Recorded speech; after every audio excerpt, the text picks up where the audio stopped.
The holographic display filled the entire United Nations Assembly Hall with blue light. Every seat was occupied. Every world leader had dropped everything to attend this emergency session. The image flickering before them showed 12 different alien species, arranged in a semicircle like judges at a trial. Dr. Sarah Chen stood at the podium, her hands gripping its edges. She had prepared for many scenarios during her tenure as UN Secretary General. First contact with alien life was on that list. This, however, was not what anyone had imagined. The alien in the center spoke. His name was Jetan, and his species called themselves the Velkari. He looked almost reptilian, with smooth silver skin and eyes that had no visible pupils. When he spoke, a translator device converted his words into every human language simultaneously.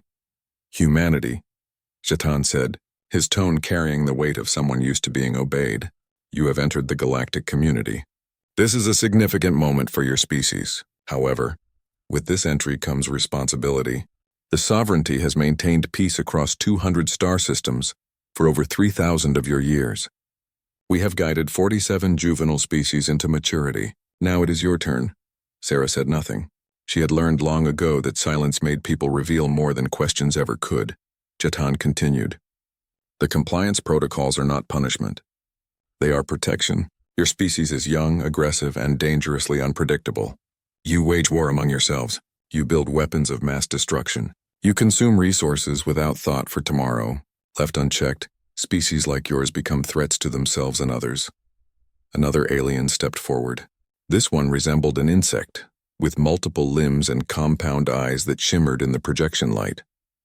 The protocols are simple, it said. You will dismantle all military forces. You will surrender all faster-than-light technology to sovereignty custody. You will accept guidance administrators from our species to help you govern properly. You will cease all colonial expansion until deemed ready by the Council. The assembly hall erupted. Shouting in dozens of languages filled the air. Representatives jumped to their feet. Some were angry. Others were terrified. The president of Brazil was yelling something about sovereignty. The prime minister of India had gone pale. Sarah raised her hand. Slowly the room quieted. And if we refuse? She asked, her voice steady. Jetan's expression did not change. No species has ever refused. The consequences would be unfortunate. Corrective measures would be necessary. Your species would be quarantined to your home system, your FTL capabilities permanently disabled, and your orbital infrastructure dismantled. If resistance continued, harsher measures would follow. You mean war, Sarah said. We mean correction. The sovereignty does not make war. We maintain order. Jetan leaned forward in the projection. You have 30 of your Earth days to signal compliance. We suggest you use this time wisely. Every species reaches this moment.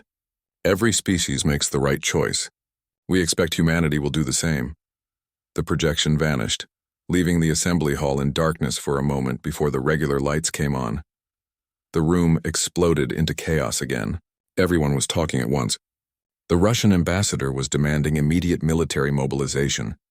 The Chinese representative was calling for diplomatic negotiations. The American president wanted to know how the aliens had even found Earth. Sarah walked off the podium and headed straight for the secure conference room where her real team was waiting. Admiral Marcus Reeves was already there, along with the heads of intelligence from 15 countries, the director of the Space Defense Coalition, and 3 of Earth's top scientists. Reeves stood as she entered. He was a tall man with iron-gray hair and a scar running down his left cheek from a training accident decades ago. He had spent 40 years in space operations and had been instrumental in developing humanity's small fleet of FTL-capable warships. They think we're primitives, he said without preamble. We are primitives compared to them, Dr. Yuki Tanaka replied. She was the lead scientist on humanity's FTL project. They have energy shielding. Their ships are 5 times larger than ours. They have 12 species worth of technology. We've had FTL for less than 3 years. They also think we'll roll over, Sarah said, taking her seat at the head of the table. That's the part that interests me. 47 species, said Director James Walsh of Earth Intelligence. He brought up a display showing what little data they had gathered about the sovereignty. 47 species accepted these protocols. Not one fought back. Why? Fear, Reeves said. It's an effective motivator. Or practicality, Tanaka suggested. Maybe those species understood they couldn't win. Sarah shook her head. Jatan said something revealing. He said we're unpredictable and aggressive. That's not how you describe species you truly respect or fear.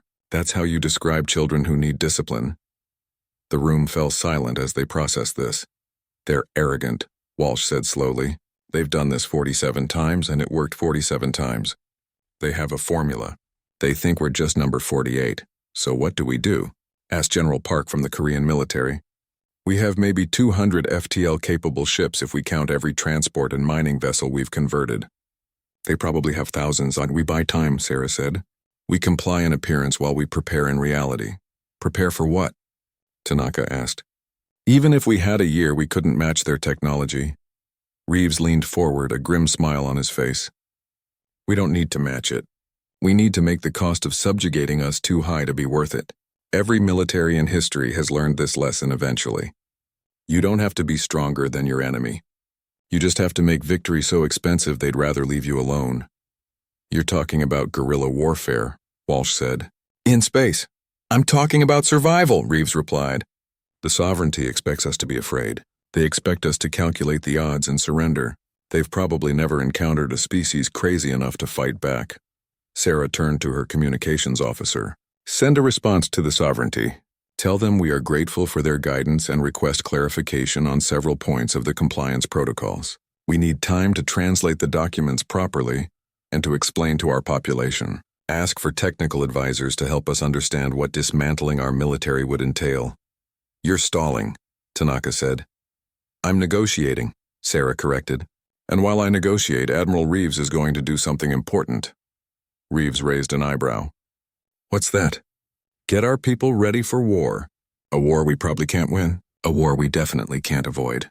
Because in 30 days, when we tell the sovereignty that humanity does not accept chains, they're going to come here expecting an easy victory. Sarah stood, and everyone in the room stood with her. They think we're children, she said quietly. They think we'll obey because everyone else did. They're about to learn that humanity didn't claw its way to the top of Earth's food chain by being obedient.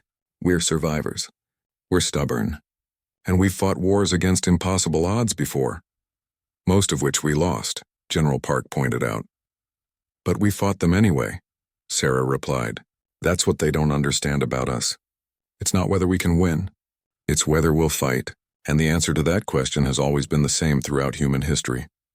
She looked around the room at the faces staring back at her. Scientists, soldiers, intelligence officers, diplomats. All of them understood what was coming. Get to work, she said. We have 30 days to prepare for the fight of our species' existence. As the room emptied, Reeves stayed behind. You know this might be the end of everything, he said quietly. Sarah nodded. Better to die free than live in chains. Every human culture has understood that truth. The sovereignty is about to learn it too. The Sovereignty Council chamber hung in orbit above Velkar Prime, a massive station that had witnessed centuries of galactic governance. Inside the circular hall, representatives from all 12 member species sat in their designated sections. At the center, Jatan stood before the projection displaying Earth and its pathetic collection of colonies. The human response has been received, he announced, unable to keep the satisfaction from his voice. As predicted, they request clarification and additional time. They are afraid. The pattern holds. Council member Thress, an elderly Velkari who had overseen compliance protocols for 200 years, nodded approvingly. How many days have passed? 18. 12 remain before the deadline. And their military status? Jatan gestured, and the projection zoomed to show Earth's orbital space. Unchanged. Approximately 170 primitive warships scattered across their 3 colonies and home system. No new construction detected. No defensive positions being fortified. They continue their normal operations. They're in denial, said Representative Kell, whose insectoid species had accepted protocols 900 years ago. Common response. They hope that by ignoring the reality, it will somehow change. Another council member spoke up, this one from the aquatic Hydri species. What is your assessment, Envoy Jatan? Will they comply? Jatan allowed himself a smile. With certainty. I have studied their history extensively. Humanity is fractured into nearly 200 competing nations. They have never achieved true unity. Their largest wars killed millions of their own kind. When faced with an external threat of our magnitude, their historical response is to fracture further, to blame each other, and ultimately to submit to the stronger power. He brought up additional data. Their technology is primitive. Nuclear fission weapons as their primary deterrent. Their FTL drives are basic jump engines that require hours to charge. They have no energy shielding, no gravitational manipulation, no quantum communication. In a direct conflict, our single patrol ship could destroy their entire fleet. Then why the 30-day waiting period? Asked a younger council member. Thress answered before Jatan could. Mercy. We give them time to accept reality, to understand that resistance is futile. It reduces casualties and makes the integration smoother. Fear should never be our first tool when patience works just as well. The council murmured in agreement. However, Jatan continued, I recommend we prepare a correction fleet. Standard protocol for species showing reluctance. 50 warships should be more than sufficient. When they see our vessels in their orbit, any thoughts of resistance will vanish immediately. The vote was unanimous. The correction fleet would launch on day 28, arriving at Earth on day 32. Just enough delay to make humanity sweat. Across the galaxy, humanity was indeed sweating, but not from fear. Admiral Marcus Reeves stood on the bridge of the ESDC Defiant, humanity's largest warship, watching his crews work with controlled urgency. The ship floated in the shadow of Earth's moon, along with 60 other vessels that had been quietly repositioned over the past 2 weeks. Status report, he ordered. Captain Jake Morrison, a veteran of the Mars colony conflicts, consulted his display. Orbital platforms are ready. We've got 15 stations that look like abandoned construction projects. The sovereignty scans show them as inactive, just like we planned. Because they are inactive, Reeves said, until we need them not to be. Morrison grinned. Right. The railgun arrays are cold. The nuclear torpedo bays are sealed. Everything reads as debris to their sensors. They scan for energy signatures and active weapons. We're giving them nothing. The colonies? Titan Station reports complete evacuation. Mars colony is down to essential personnel only. Everyone else is on the hidden transports, just like you ordered. If this goes wrong, at least we'll have survivors. Reeves nodded grimly. The evacuation had been disguised as a routine rotation. The sovereignty was watching but saw nothing unusual.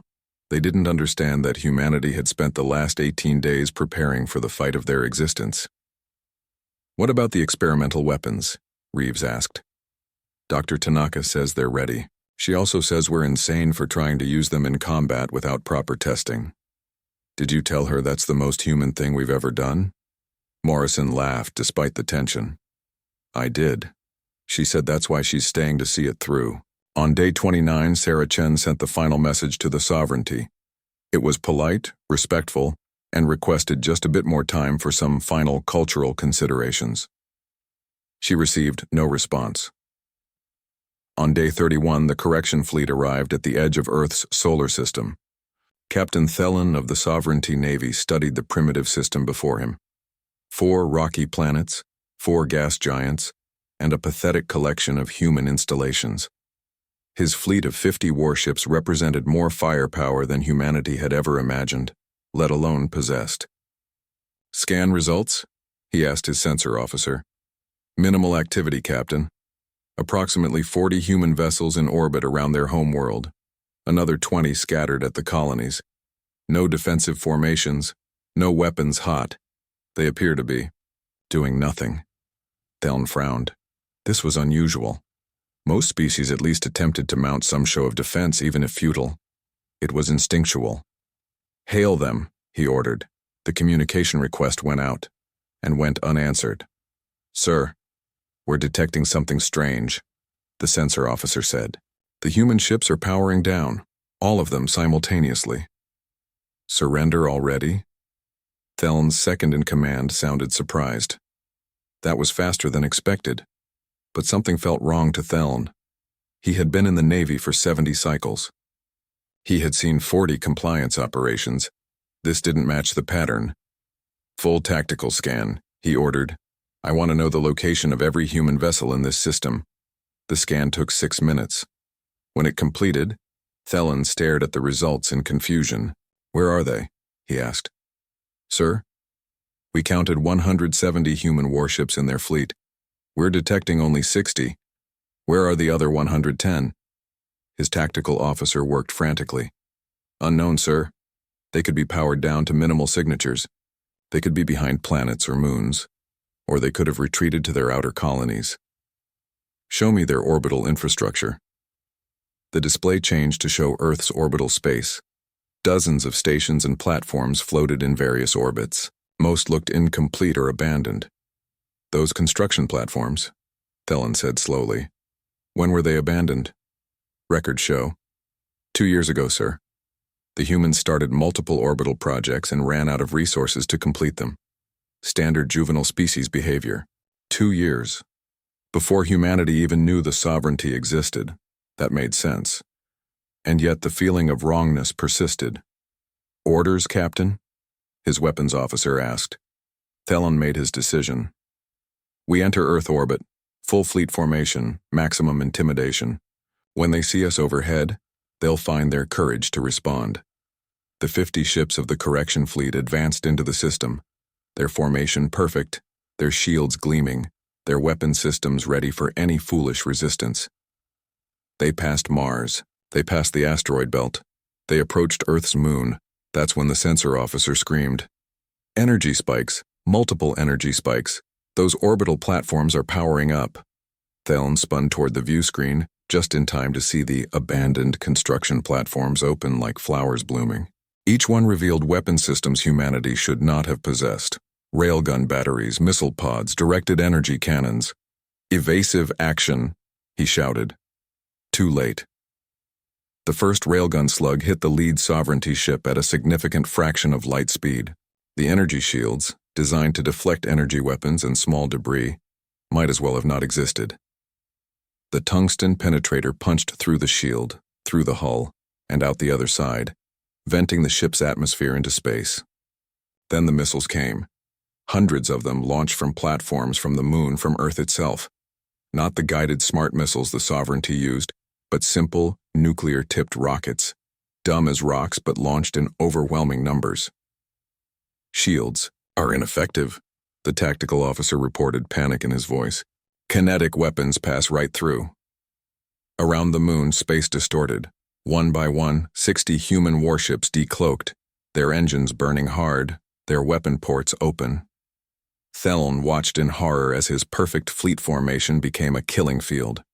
The humans weren't fighting like any species the sovereignty had ever encountered. They weren't following any tactical doctrine. They were fighting like cornered animals, vicious and unpredictable.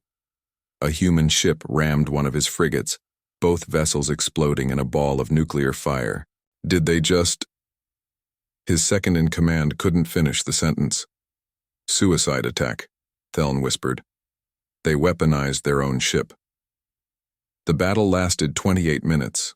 When it ended, 38 sovereignty ships were destroyed or crippled beyond repair. 12 managed to jump away, their crews traumatized and their confidence shattered. As the surviving ships fled, Admiral Reeves broadcast a message on all frequencies, ensuring the sovereignty would hear it. Tell your council that humanity does not kneel. Tell them we do not accept their protocols. Tell them that if they come again, we will be ready. And tell them that every species they have subjugated is watching. They're watching to see what happens when someone finally says no. The message reached the Sovereignty Council 3H. The Lunar Command Center was built 300 meters below the surface, shielded from sensors and protected from everything except a direct nuclear strike. Admiral Marcus Reeves stood in the center of the tactical room, surrounded by holographic displays showing the aftermath of the battle. Debris fields marked where sovereignty ships had died. Human vessels limped toward repair docks, damaged but victorious. Captain Jake Morrison appeared on the communications screen, his face covered in soot and a bandage wrapped around his head. Admiral, the Defiant is still operational. We lost 30% of our fleet, but we gave better than we got. Casualties? Reeves asked, though he dreaded the answer. 4,200 confirmed dead. Another 800 wounded. The Lincoln went down with all hands when they rammed that sovereignty cruiser. Morrison's voice was steady, but his eyes betrayed his grief. They knew what they were signing up for. Reeves nodded slowly. 4,200 lives. It was a staggering number, and yet compared to what would have happened if humanity had submitted, it was a price he would pay again. Get your people patched up, Captain. This was just the opening round. They'll be back. Across the solar system, humanity was celebrating and mourning in equal measure. In New York, crowds filled the streets cheering the impossible victory. In Beijing, families held vigils for the lost crews. In Mumbai, religious leaders gave thanks for deliverance. Everyone understood that the war had only just begun. Dr. Sarah Chen stood before the United Nations Assembly once more. But this time the mood was different. The fear was still there, but it was mixed with something else now. Pride, defiance, hope. We have struck the first blow, she said, her voice echoing through the chamber. The sovereignty came expecting submission. They found resistance. They came expecting obedience. They found fury. They thought we were children to be disciplined. We taught them that humanity bows to no one. The assembly erupted in applause. It lasted for 3 full minutes. When silence returned, Sarah's expression grew serious. But we must not deceive ourselves. We won a battle, not the war. The sovereignty has resources we cannot match. They will regroup. They will return. And next time, they will come prepared for a real fight. She pulled up a display showing intercepted sovereignty communications. The translation was rough, but the meaning was clear. Our intelligence has decoded their military broadcasts. The Sovereignty Council is assembling what they call the Grand Armada, 800 warships from all 12 member species. It's the largest military force they've deployed in 500 years. The celebration in the chamber died instantly. 800? The Brazilian president asked, his voice hollow. We barely survived 50. We survived because they underestimated us, Reeves said, stepping up beside Sarah. They won't make that mistake twice. They'll come with overwhelming force. They'll expect us to use the same tactics. We need to evolve. Dr. Yuki Tanaka joined them at the podium, which is why we've been working on something new. Operation Redline. The display changed to show a schematic that looked more like a physics experiment than a weapon system. We can't beat them ship to ship, Tanaka explained. But we don't have to. We just need to make the cost so high that they'd rather leave us alone. What I'm proposing is unconventional, dangerous, and possibly insane. So perfectly human, Morrison said over the communication link, and a few people laughed nervously. Tanaka continued, Mercury is the closest planet to our sun. It receives 10 times the solar radiation of Earth. For the past 3 months, we've been secretly installing a network of solar collection arrays on its surface. Hundreds of them. If we link them together and focus the output, we can create a directed energy beam of unprecedented power. A weapon, someone said. The weapon, Tanaka corrected. But it takes time to charge. It's not mobile. And it only gets one shot before they figure out what we're doing and destroy it. We need to make that shot count. How long to make it operational? Sarah asked. It already is. We started building before we even made contact with the sovereignty. We were trying to create an energy source for deep space mining. Now we're turning it into something else. Reeves studied the schematic.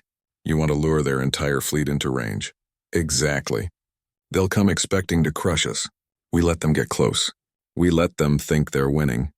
Then we hit them with everything we've got. And if it doesn't work, the Chinese representative asked, then humanity dies fighting instead of living in chains. Sarah said bluntly, I'll take those odds. The vote was called. The result was unanimous. Operation Redline was approved.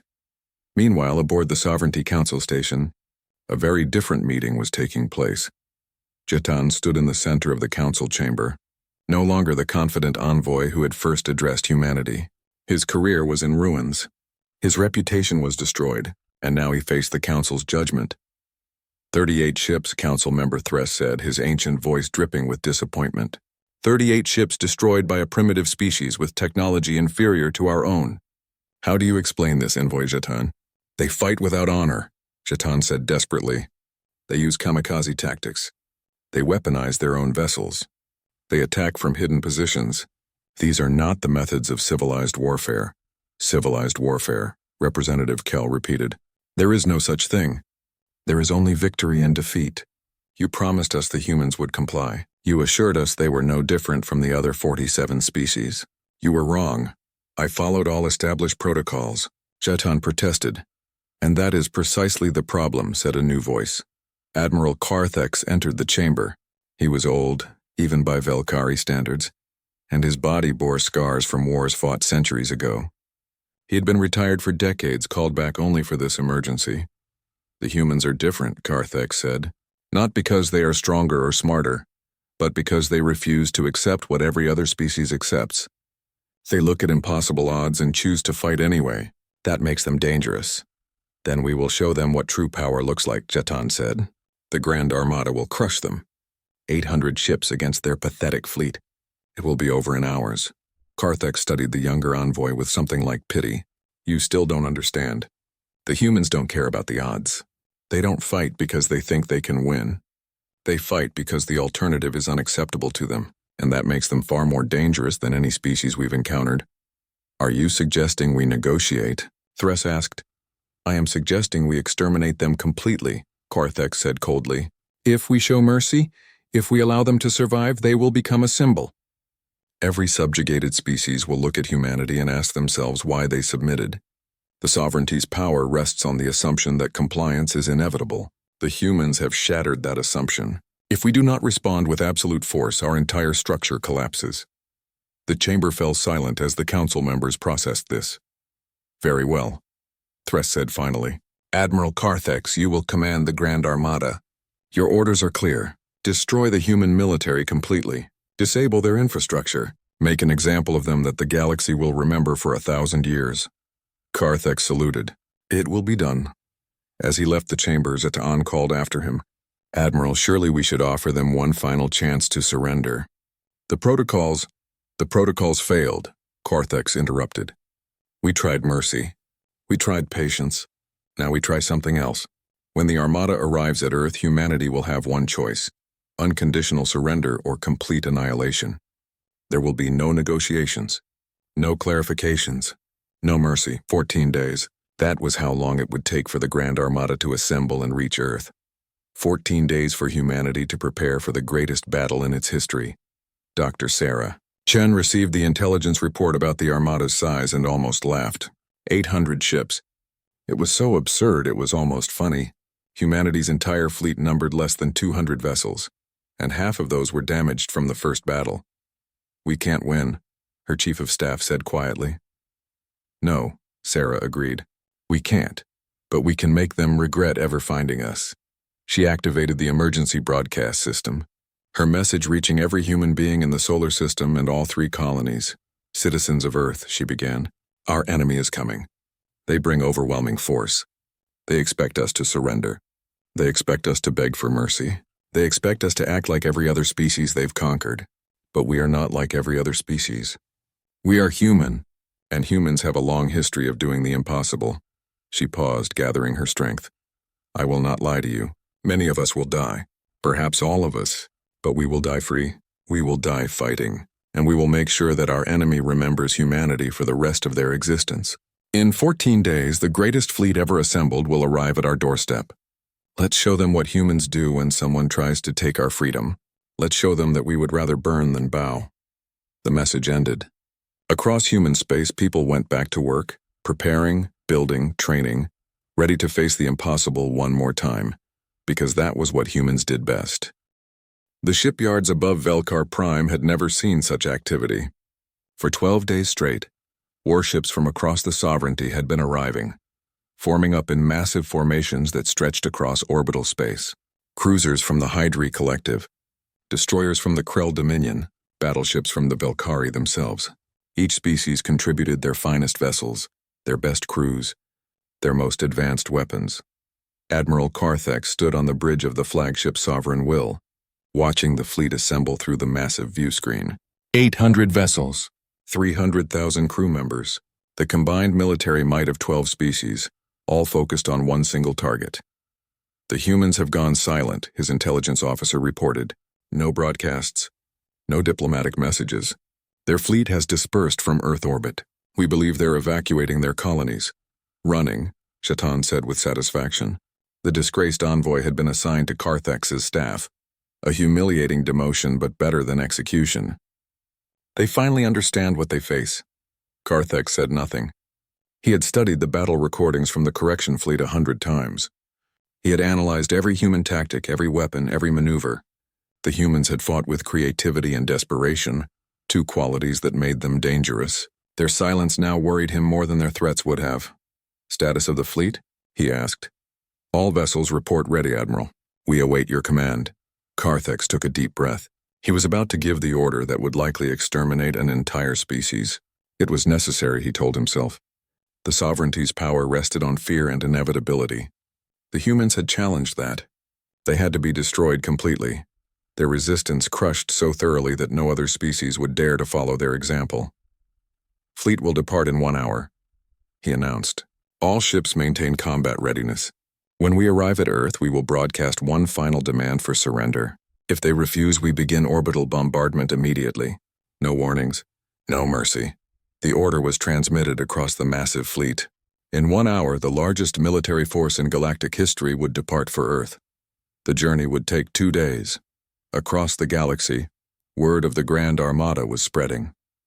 On the neutral trading station known as the Crossing, merchants and travelers from 100 species gathered to watch the news feeds. The station existed outside sovereignty space, a place where independent species could trade and communicate without oversight. Krelix, a reptilian merchant who had traded with humanity briefly before the crisis, stood in the main plaza watching the displays. The images showed the sovereignty fleet in all its terrible glory. 800 warships, each one capable of destroying a city with a single shot. "The humans are finished," said one of his fellow merchants, a floating gas being from the outer rim. "No species could stand against that." "Don't be so sure," Krelix replied. "I've dealt with humans. They're stubborn. Unreasonably so. Stubbornness won't stop that fleet." "No," Krelix agreed. "But humans don't surrender just because the odds are bad. They don't even surrender when the odds are impossible. I've seen their history. They've fought wars they couldn't win dozens of times. Sometimes they lost. Sometimes they won anyway. But they always fought." A crowd was gathering now, listening to the conversation. "What are you saying?" someone asked. Krelix turned to face the crowd. "I'm saying that the sovereignty has made a mistake. They're sending their entire military might against one species. If the humans somehow survive this, if they find a way to bloody that fleet or escape it or anything other than complete annihilation, then every species watching will realize something important." "What's that?" "That the sovereignty can be hurt. That compliance isn't inevitable. That someone fought back and lived to tell about it." Krelix looked back at the display. The sovereignty thinks they're teaching a lesson, but they might be sowing the seeds of their own downfall. Back in the Sol system, humanity was preparing for the end of everything. The evacuation ships had launched 3 days ago. Thousands of vessels, from massive colony transports to small private ships, all loaded with humanity's children and civilians. They were heading deep into uncharted space, carrying genetic samples, cultural records, and everything needed to rebuild human civilization if Earth fell. Dr. Sarah Chen had said goodbye to her daughter 2 days ago. The girl was 15, old enough to understand what was happening, but young enough to still believe her mother would somehow survive. "You'll come find us after you win, right?" her daughter had asked. Sarah had wanted to say yes, had wanted to promise victory. Instead, she had hugged her daughter tight and said, "If we win, I will move heaven and earth to find you. If we lose, remember that we loved you enough to fight for your freedom." Now Sarah stood in the Lunar Command Center with the other leaders who had chosen to stay. President Williams of North America, Premier Zhang of the Asian Coalition, Chancellor Okonkwo of the African Union, Prime Minister Singh of India. They represented billions of people who had been evacuated, and millions more who had chosen to stay and fight. "The Armada departed sovereignty space 2 hours ago," reported Director Walsh. "They'll be here in 43 hours. "Status of Operation Redline?" Sarah asked. Dr. Tanaka pulled up the holographic display. "The Mercury arrays are at full charge. We have 1 shot, maybe 2 if we're lucky. The problem is targeting. We need the Armada close enough to hit, but far enough that they don't realize what we're doing until it's too late." Admiral Reeves joined the discussion. "Our fleet is in position. 50 ships in Earth orbit, making a show of defending the homeworld.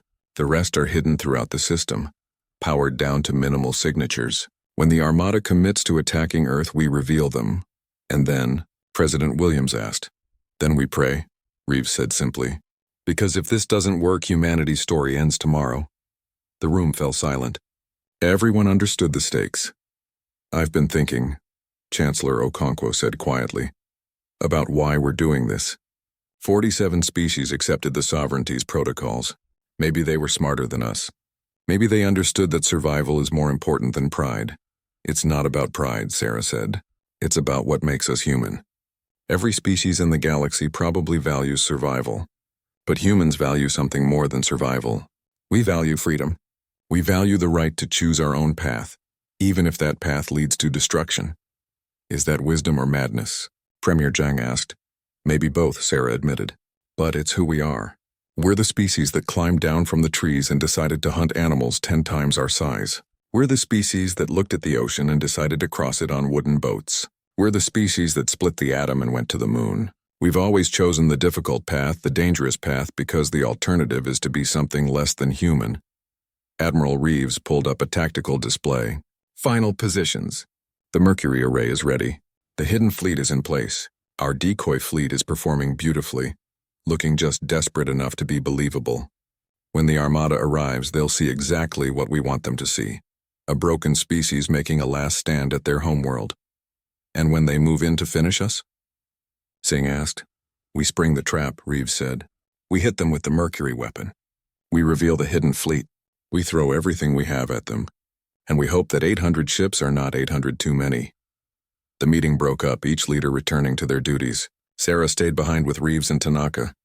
What are our real chances? She asked quietly. Reeves didn't sugarcoat it. 5%.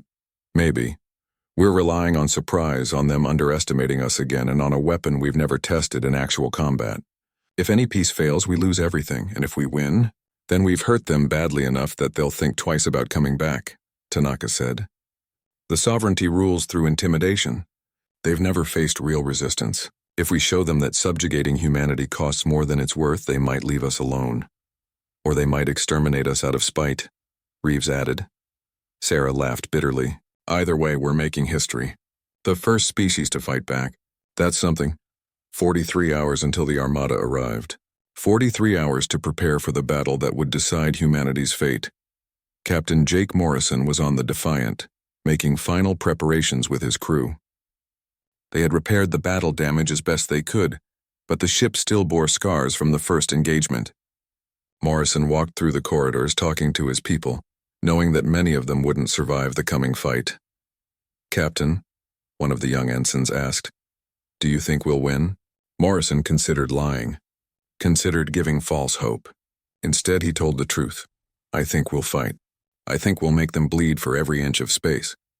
And I think that's all anyone can ask of us. Win or lose, the galaxy will remember that when the sovereignty demanded submission, humanity said no.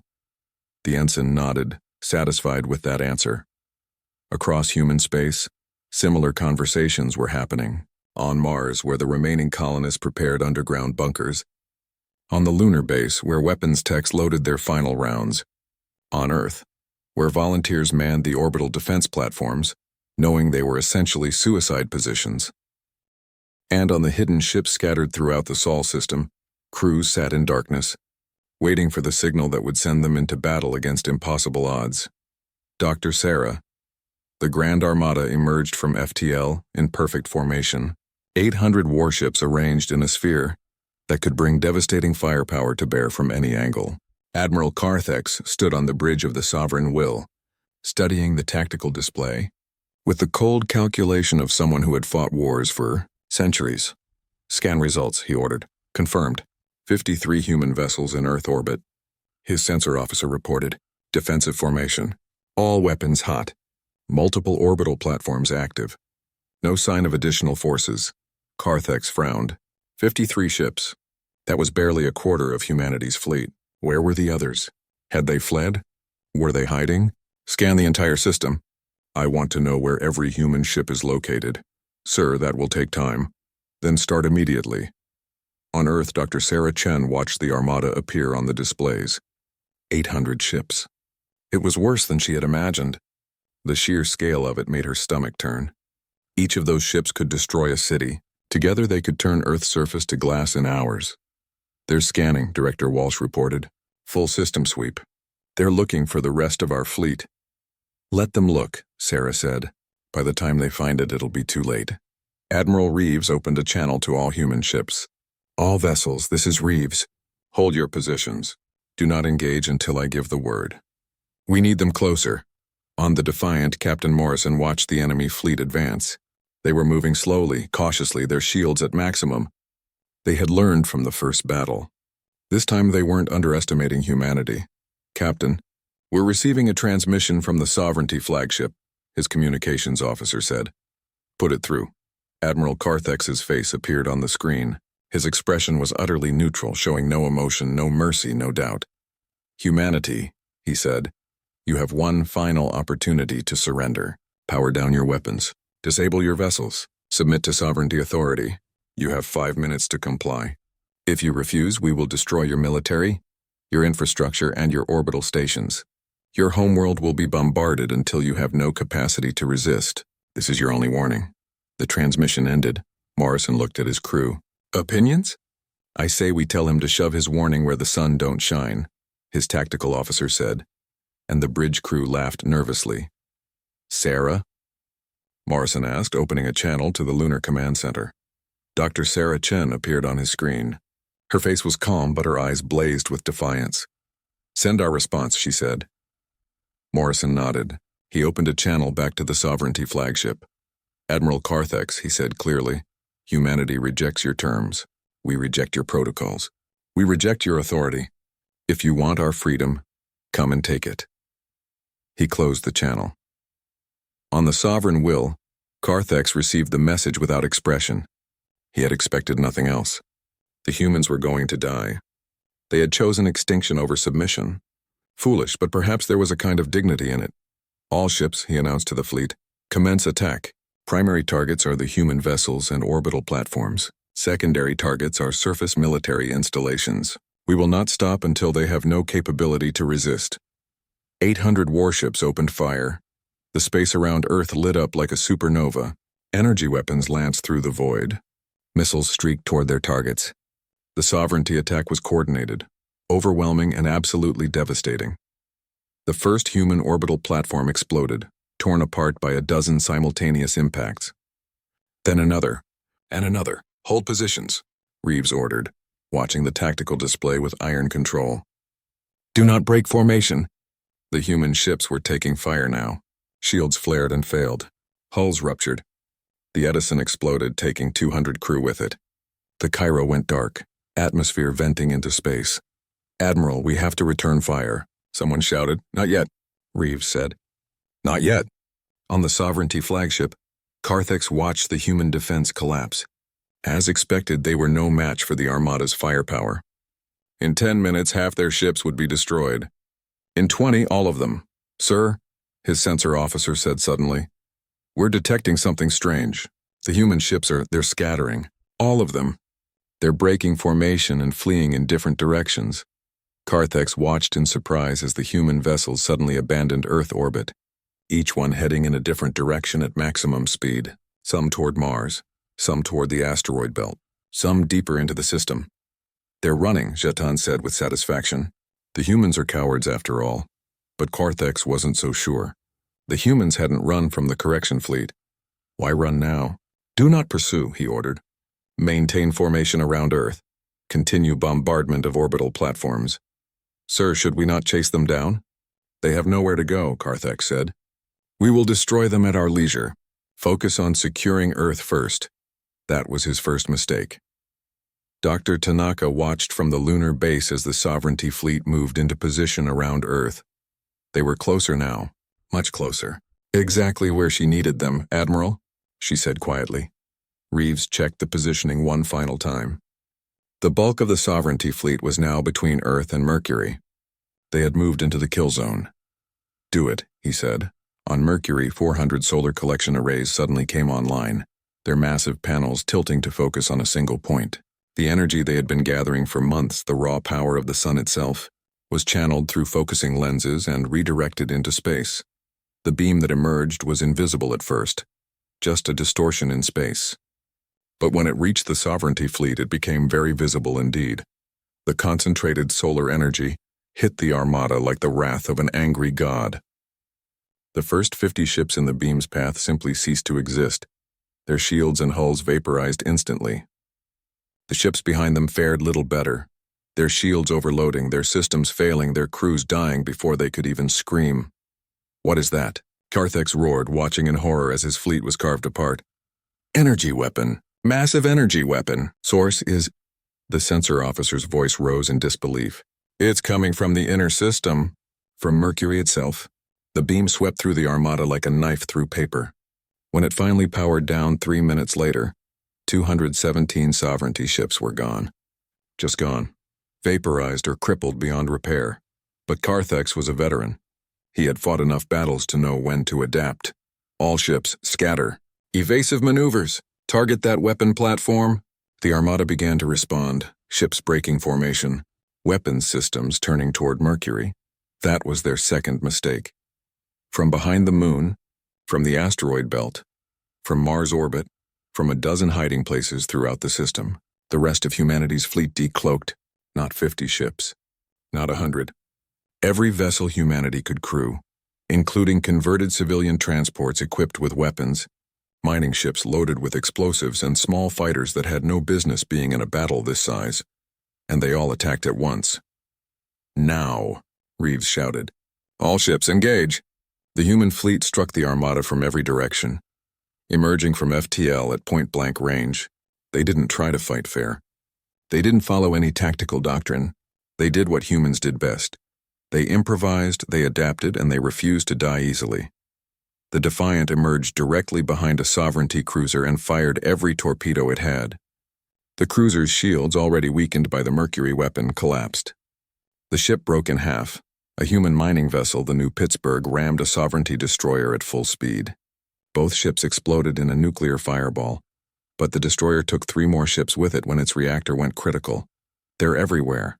Someone on the Sovereignty fleet was screaming. "They're coming from every direction." Carthex tried to restore order. "All ships reform.